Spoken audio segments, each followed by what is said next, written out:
Assalamualaikum warahmatullahi wabarakatuh. Bertemu kembali dengan Ibu Yusi. Hari ini Ibu akan melanjutkan pembahasan bakteri part 2 atau bagian yang kedua, di mana pada waktu minggu lalu Ibu sudah menjelaskan tentang bakteri bagian pertama, yaitu tentang ciri-ciri bakteri, bentuk-bentuk bakteri, lalu alat gerak bakteri. Dan sekarang kita akan melanjutkan, yaitu tentang peranan bakteri dalam kehidupan, serta kita akan melihat bakteri apa saja yang menguntungkan maupun bakteri yang merugikan. Baik anak-anakku, kita lanjutkan pembahasannya mulai dari klasifikasi Eubacteria atau bakteri sejati. Kita lihat. Nah, klasifikasi Eubacteria atau bakteri sejati kita bagi berdasarkan beberapa bagian. Yang pertama adalah berdasarkan pembandingan signatur sekuen dalam RNA ribosoma. Di sini, berdasarkan pembandingan signatur sekuen dalam RNA ribosoma, maka ada yang disebut dengan Proteobacteria, bakteri gram positif, Spirochetes, Chlamydia, dan Cyanobacteria. Nah, itu adalah jenis-jenis bakteri yang kita lihat dibedakan berdasarkan pembandingan signatur sekuen dalam RNA ribosoma. Lalu kita lanjutkan pembagian Eubacteria atau bakteri sejati berdasarkan sumber nutrisinya, yaitu ada dua. Yang pertama ada bakteri autotrof. Nah, yang disebut dengan bakteri autotrof itu adalah bakteri yang dapat membuat makanannya sendiri. Nah, biasanya bakteri autotrof ini dibedakan menjadi dua. Yang pertama adalah bakteri fotoautotrof, yaitu bakteri yang dapat mensintesis makanannya dengan menggunakan energi cahaya matahari. Jadi kan tadi disebutnya bakteri fotoautotrof, maka dia menggunakan cahaya matahari. Contohnya apa yang disebut dengan bakteri fotoautotrof? Nah, di sini ada bakteri hijau atau bakteri klorofil, lalu ada bakteri belerang atau bakteri opurpurin. Yang kedua yang termasuk ke dalam bakteri autotrof yaitu bakteri chemoautotrof, yaitu bakteri yang dapat mensintesis makanannya dengan menggunakan energi kimia hasil perombakan zat organik. Nah, ya, itu yang termasuk ke dalam bakteri autotrof. Yang kedua adalah bakteri heterotrof. Bakteri heterotrof ini adalah bakteri yang tidak dapat membuat makanannya sendiri. Jadi kebalikan dari bakteri autotrof. Untuk bakteri heterotrof itu dibedakan menjadi yang pertama ada bakteri saprofit, yaitu bakteri yang hidup dari sisa organisme yang telah mati. Dan yang kedua ada bakteri parasit, yaitu bakteri yang hidup dari organisme yang masih hidup. Itu yang termasuk ke dalam bakteri heterotrof. Lalu kita lihat lagi klasifikasi bakteri berdasarkan kebutuhan oksigennya. Nah, kalau berdasarkan kebutuhan oksigen berarti berdasarkan ada atau tidaknya oksigen. Nah, itu dibagi menjadi dua. Yang pertama ada bakteri aerob. Nah, bakteri aerob adalah bakteri yang dalam merombak zat makanan pada medium memerlukan oksigen bebas. Jadi di sini bakteri aerob itu selalu harus ada oksigen, dia memerlukan oksigen bebas. Nah, contohnya apa? Yaitu ada bakteri nitrifikasi, Mycobacteria tuberculosis, nah itu termasuk ke dalam bakteri aerob. Sedangkan yang kedua adalah bakteri anaerob. Untuk bakteri anaerob ini adalah bakteri yang dalam merombak zat makanan pada medium tidak memerlukan oksigen bebas. Jadi kebalikannya, kalau aerob memerlukan oksigen bebas, anaerob tidak memerlukan oksigen bebas. Contohnya adalah Micrococcus denitrificans dan Clostridium tetani. Nah, itu berdasarkan kebutuhan oksigen. Kita lanjutkan. Nah, sebenarnya ada satu lagi berdasarkan susunan dinding bakteri ya. Kalau berdasarkan susunan dinding bakterinya, maka bakteri itu dibagi menjadi dua. Yang pertama adalah bakteri gram positif, yang memiliki peptidoglikan banyak, sudah Ibu jelaskan minggu lalu. Lalu yang kedua bakteri gram negatif, yaitu yang memiliki peptidoglikan sedikit. Seperti itu ya. Oke, kita lanjutkan bagaimana peranan bakteri dalam kehidupan. Nah, peranan bakteri dalam kehidupan itu ada bakteri yang menguntungkan, ada juga bakteri yang merugikan. Nah, bakteri yang menguntungkan itu biasanya peranannya ada di bidang industri makanan, di bidang obat-obatan dan vitamin, di bidang pertanian, juga ada dalam pembuatan biogas dan sebagai pengurai. Nanti kita lihat apa saja jenis-jenisnya. Lalu bakteri yang merugikan yaitu peranannya kalau merugikan maka dia mengakibatkan penyakit pada manusia, hewan, dan tumbuhan.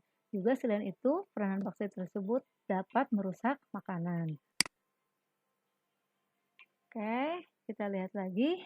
Nah, ini kita lihat jenis-jenis peranan bakteri di bidang industri makanan. Contohnya di sini ada Lactobacillus casei yang peranannya adalah dalam pembuatan keju dan yogurt.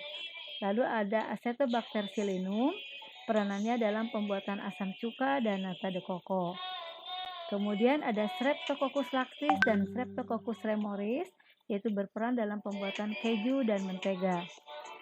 Selain itu ada Lactobacillus bulgaricus berperan dalam pembuatan yogurt atau susu asam. Ada spirulina yang berperan dalam pembuatan protein sel tunggal atau PST. Itu adalah jenis-jenis bakteri yang berperan positif dalam bidang industri makanan.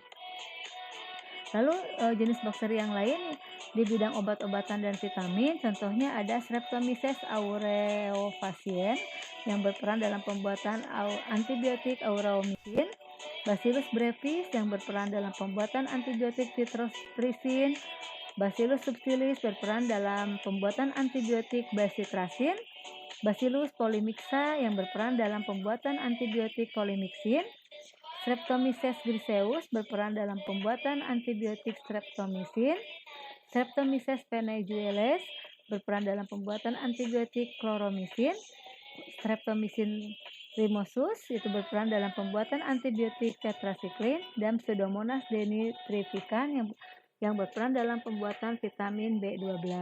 Nah, itu adalah jenis bakteri dalam peranannya dalam bidang obat-obatan dan vitamin.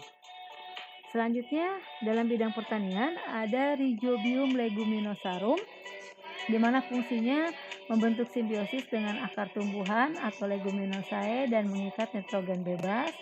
Lalu ada Azotobacter chlorococcum, menyuburkan tanah dengan mengikat nitrogen di udara. Ada Nitrosomonas nitrosococcus dan Nitrobacter yang berfungsi membantu proses pembentukan senyawa nitrat dalam tanah.